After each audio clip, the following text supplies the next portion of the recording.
es el Evangelio. Okay. Cuando yo diga esto es para examen, es porque en efecto es para examen. En estos momentos voy a hablar y esta es la manera en cómo damos una clase y lo especifico porque no quiero que pues sientan que todo lo que estoy diciendo va a ir en el examen. No, sino que va a haber algunas secciones nomás.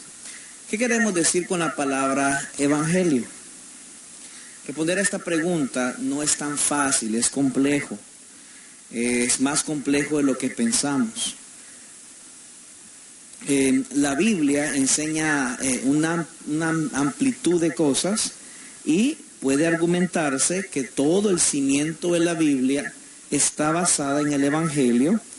El Evangelio es prácticamente el mensaje en el cual nosotros hemos conocido. La misma palabra Evangelio tiene un cimiento sobre lo que es el Evangelio. Así que, primera verdad bíblica para examen. ¿Qué es el Evangelio? Primera verdad.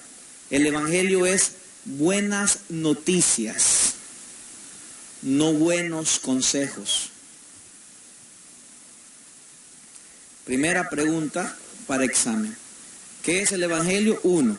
El Evangelio es buenas noticias, no buenos consejos. Ahora se lo explico, se lo extiendo.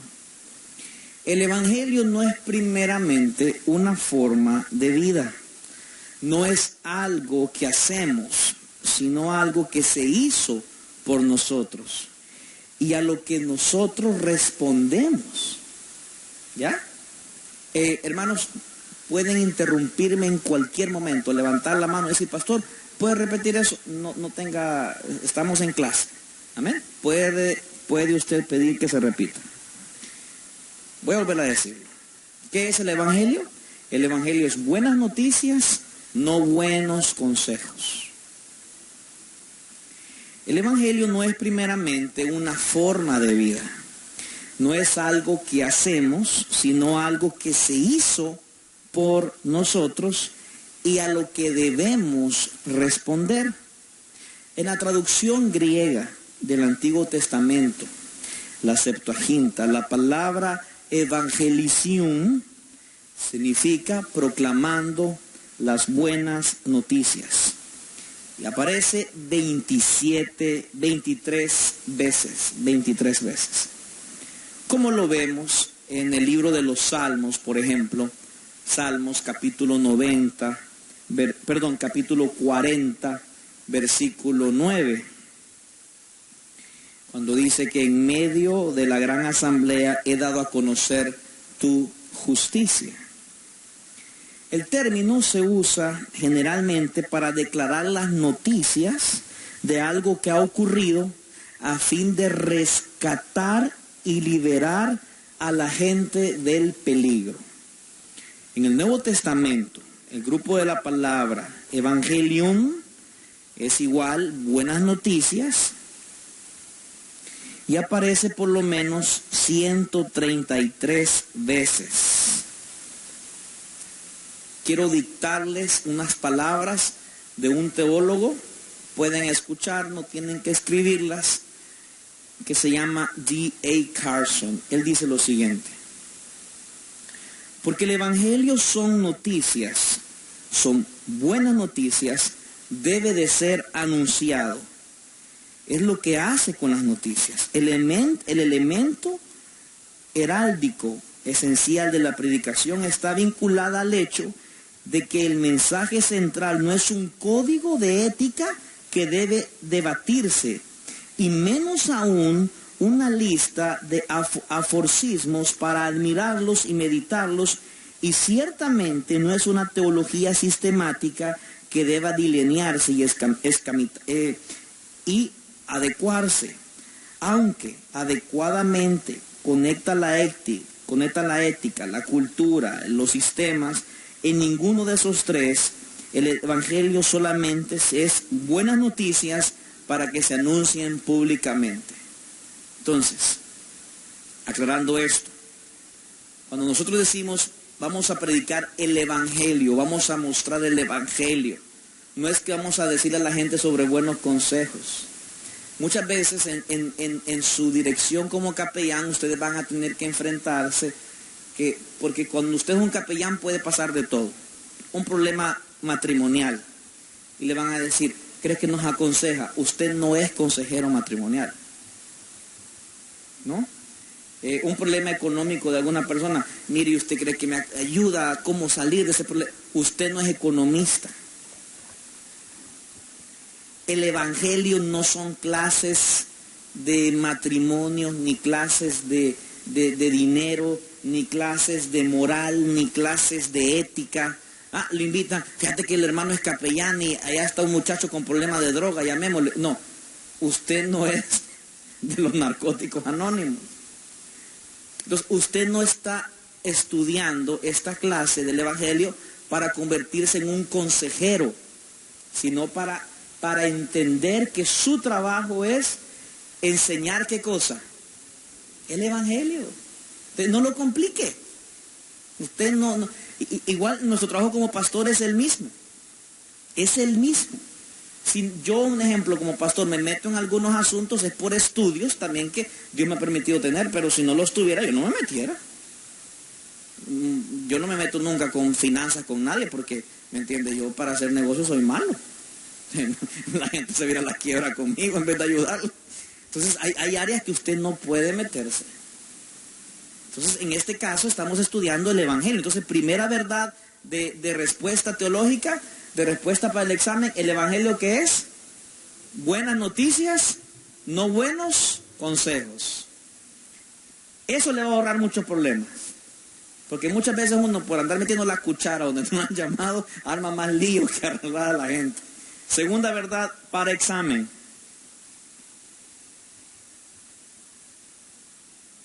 El evangelio es la buena noticia de que hemos sido rescatados o salvados. Esta segunda respuesta de examen. El evangelio es la buena noticia de que hemos sido rescatados o salvados.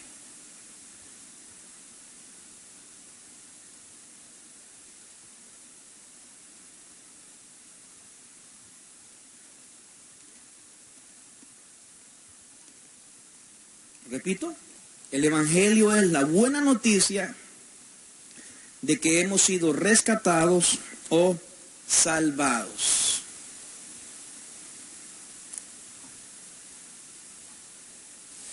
¿De qué hemos sido rescatados? Bueno, esto ya es explicación extra a la respuesta.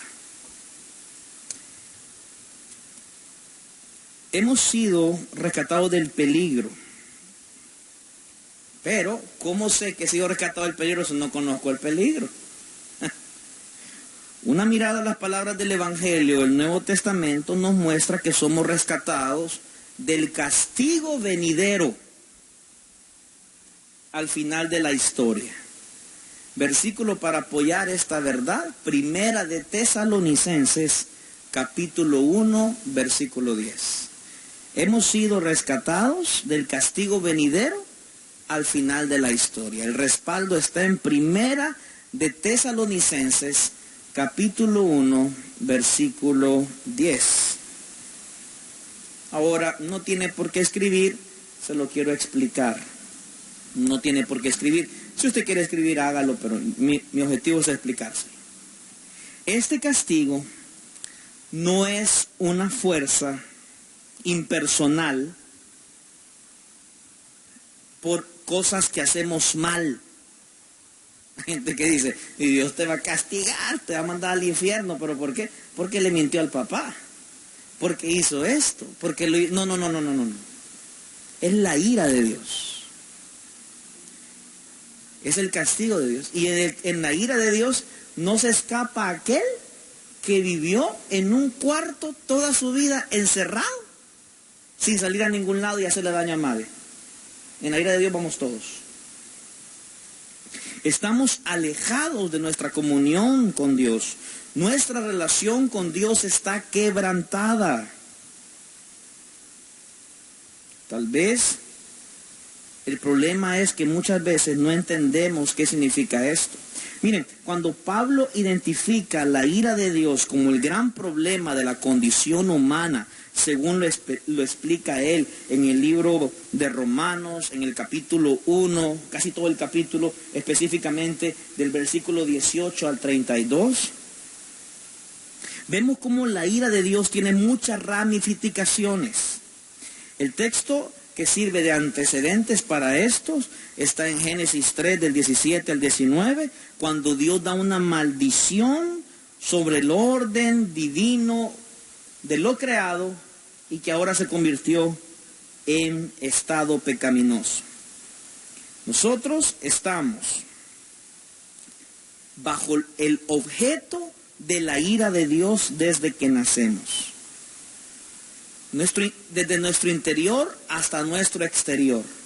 En nuestro interior tenemos vergüenza y culpa, como la tuvo Adán y Eva. En nuestro exterior tenemos vergüenza y culpa representándola con nuestras acciones debido al castigo de Adán y Eva. ¿Cuántos se acuerdan cuando Adán y Eva pecaron? ¿Cuál fue la reacción de ellos con Dios? ¿Qué hicieron? Se escondieron. ¿Qué más hicieron? Muy bien. Y eso ya es pecado. ¿Por qué ya es pecado? Porque ya es parte de una rebelión contra Dios. Y Eva no se acostó con otra mujer. Eva no se acostó con otro hombre y Adán tampoco. Y ninguno de los dos se dieron maldiciones. No se habían mentido. Entonces el problema no es con los seres humanos.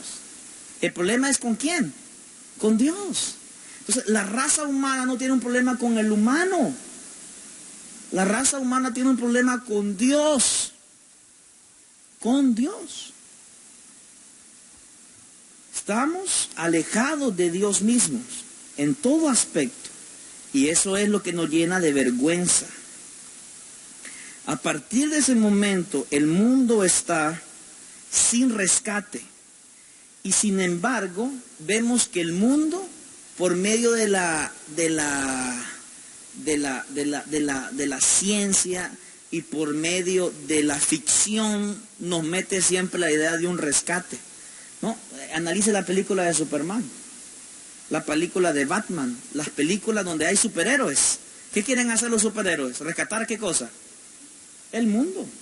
Y si usted lo piensa bien, un superhéroe no caería mal en el mundo, porque el mundo está bien fregado. Y qué bonito cuando viene un Superman dando vueltas allá en Manhattan, ¿no? O sea, rescatando un banco que se han robado, haciendo eso. Es la idea que nos han vendido bajo una verdad. El mundo necesita un salvador, pero no de sus problemas morales, no de los delitos que nosotros vemos con nuestros ojos. Nuestro problema no es alrededor nuestro. Acuérdese de esto, nuestro problema no es horizontal, nuestro problema es vertical, ¿no? Cuando usted mira a alguien y lo dice, wow, mira cómo es esa persona, alrededor de él es un gran malvado. Ese no es su problema. Su problema no es su alrededor, su problema es verticalmente hablando, su problema es con Dios. Todos los problemas humanos son solamente síntomas de nuestra separación de Dios. Esa es la verdad de todo. Todos son efectos de maldiciones, porque no estamos reconciliados con Dios. Por eso vemos en la Escritura, por ejemplo, Romanos 5:8 y 2 de Corintios 5:20, el enfoque principal del rescate de Dios a la raza humana, que es la esencia de salvarnos de nuestro problema con Dios. Resumiendo, ¿nuestro problema es horizontal? No, ¿nuestro problema qué es? Vertical. Fíjate bien, tu problema entonces no es con alrededor, ¿verdad? No es cómo es tu cultura, cómo fueron. Quiero aclararte esto, tu problema inclusive no es con el diablo, ni con el infierno, ni con tus pecados. No, ese no es tu problema. La gente dice, mi problema es con mi pecado. No, tu problema no es con el infierno, tu problema no es con el diablo, tu problema no es con tu alrededor, tu problema es con una sola persona, y ese es Dios. Tercera respuesta teológica a lo que es el Evangelio.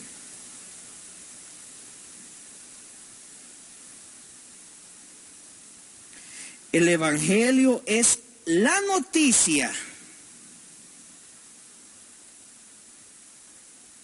de lo que Jesucristo ha hecho para restablecer nuestra relación con Dios.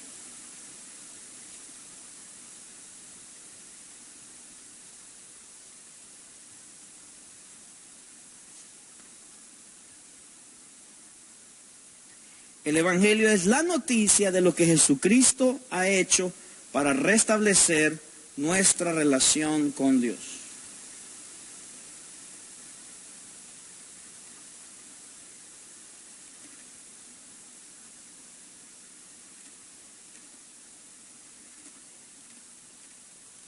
El Evangelio es la noticia de lo que Jesucristo ha hecho para restablecer nuestra relación con Dios.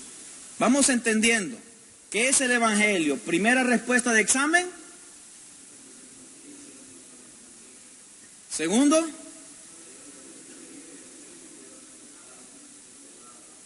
Tercero.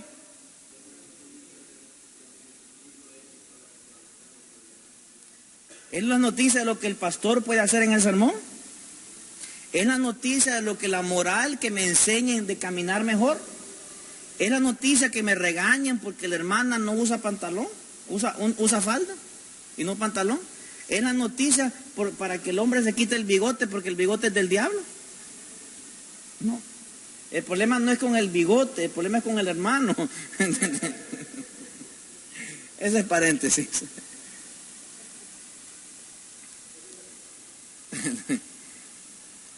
Ahora voy a explicarlo. Convertirse en cristiano tiene que ver con un cambio de estado. Cambio de estado. Primera de Juan, capítulo 3, versículo 14, dice que hemos pasado de muerte a vida. Primera de Juan 3, 14. Dice que hemos pasado de muerte a vida. ¿No? Entonces, no es que estamos pasando de muerte a vida. Es que hemos pasado de muerte a vida. ¿Usted está en Cristo o no? ¿Es perdonado y aceptado o no? ¿Tiene vida eterna o no? A menudo es importante entender que este diagnóstico es básicamente el centro de la verdad del Evangelio en la aplicación de mi vida. Usted, una pregunta, ¿está preparado en este momento para decir que es cristiano?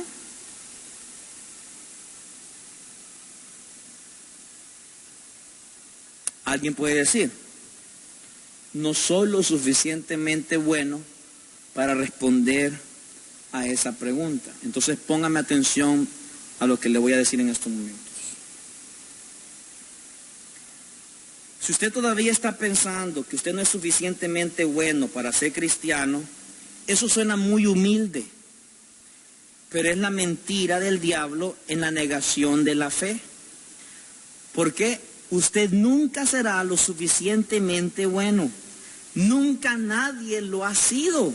La esencia de la salvación cristiana, es decir, que Dios es lo suficiente bueno y que yo estoy en Él, es el corazón del Evangelio.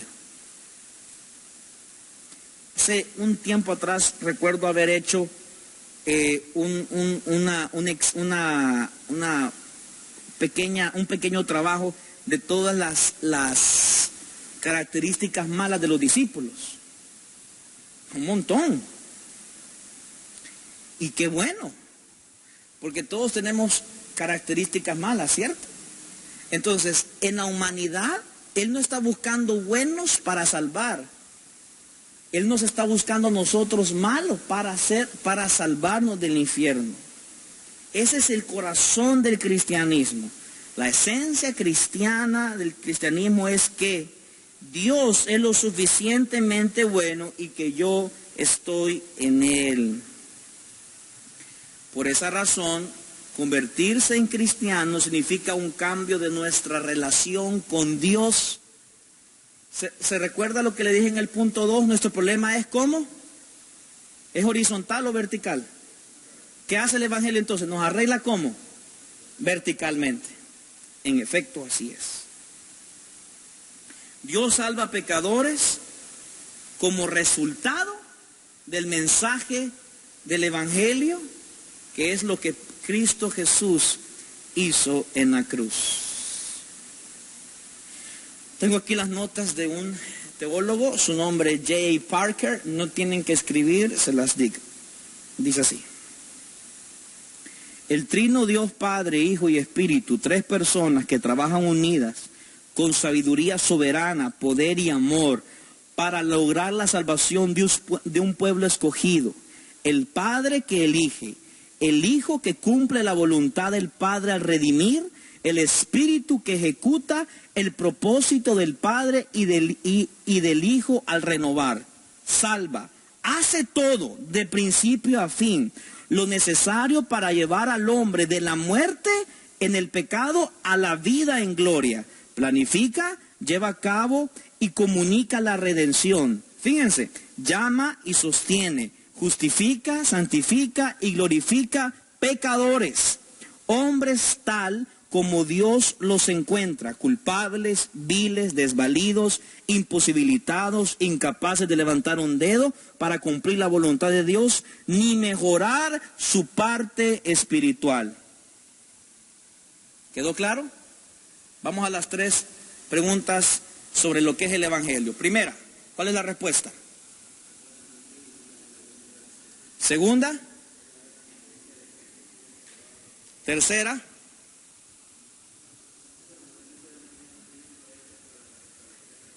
¿A cuánto les ha quedado claro hasta este momento? Amén. No hay donde perderse, ¿verdad? Entonces, ¿el Evangelio es venir a la iglesia? ¿Es el Evangelio es servir? ¿El Evangelio es dar dinero? ¿El Evangelio es escuchar un sermón? ¿El Evangelio es portarme bien? ¿El Evangelio es congregarme? ¿El Evangelio es ser pastor? No. Nada de eso es el Evangelio. ¿Qué es el Evangelio? Primero, es buena noticia, no buenos consejos. Y así se va. Entonces, terminando esta respuesta de lo que es el Evangelio entonces no se trata de algo que hacemos, sino de lo que ha sido hecho por nosotros. Con todo y esto, el Evangelio, al cambiarte verticalmente, te cambiará ¿cómo? Horizontalmente. Entendiendo. Entonces, mi problema no es horizontal, no es con la gente, mi problema es vertical. Pero de haber sido verticalmente, ¿cómo cambiaré? Horizontalmente. ¿No? Aquí es donde el Evangelio tiene que amarrarse, porque no lo podemos dejar, sí, ya mi problema está arreglado con Dios y mi horizonte es una peste. Si es cierto, mi problema era con medio mundo. Yo tenía pleitos con medio mundo, líos con medio mundo, problemas con medio mundo. Pero mi problema no era medio mundo, mi problema era con Dios. Ahora, si mi problema fue arreglado con Dios, en efecto, mis horizontes también cambiarán. Pero no cambiarán para arreglar mi problema con Dios. Cambiarán porque en efecto mi problema con Dios ha sido arreglado. ¿Ya? Entonces hay gente que dice, pórtese bien para que Dios lo ame. No, he sido amado y me porto bien. He sido aceptado en Él y le obedezco. No le obedezco para que Él me acepte. Esa es la forma más importante y clara de comprender qué es el Evangelio, para que cuando ustedes lo vayan a hablar, no vayan a meterle a cosas en la cabeza a personas que no van a entender. En la capellanía, uno de los factores que van a tener es que, vamos a ver en la tercera clase, que no va a ser tanta teoría, va a ser más práctica, qué hacer cuando me encuentro con una persona en el hospital. Pero como ustedes ya aprendieron que el problema no es horizontal, el problema es, entonces, en el hospital, el problema de la persona es el cáncer, el SIDA, tuberculosis. ¿Cuál es su problema? Ahí está. Entonces ustedes no le van a ir diciendo, mire, Dios le va a hacer el milagrito y me ha nacido de nuevo. No podemos vender un evangelio falso. No lo podemos hacer. Tenemos que predicar el evangelio tal como está en la Biblia. Él no hace milagros para que la gente venga y nazca de nuevo. Las personas nacen de nuevo porque ese es el milagro absoluto. Ahora, ¿que Él puede hacer más milagros? Claro que sí. No lo podemos quitar del mapa, pero son irrelevantes. ¿Por qué? Todos los milagros en la tierra pasan o no pasan. Así es. ¿Y el milagro de la eternidad?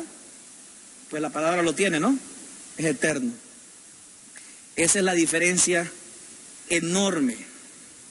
Esta es la gracia y las buenas nuevas del Evangelio. El Evangelio tiene resultado en mi vida, en mi forma de ver, pero el resultado es gracias al Evangelio, gracias a la noticia que me ha dado ahora vida a mí. El Evangelio, vamos a un subtema, tiene dos enemigos, iguales y opuestos. Dos enemigos, iguales y opuestos. Para la segunda parte, que vamos a ver, también va a ser así más o menos de larguita, como 25 minutos. Voy a darles un break de 3 minutos, tomen un poquito, refrésquense y seguimos.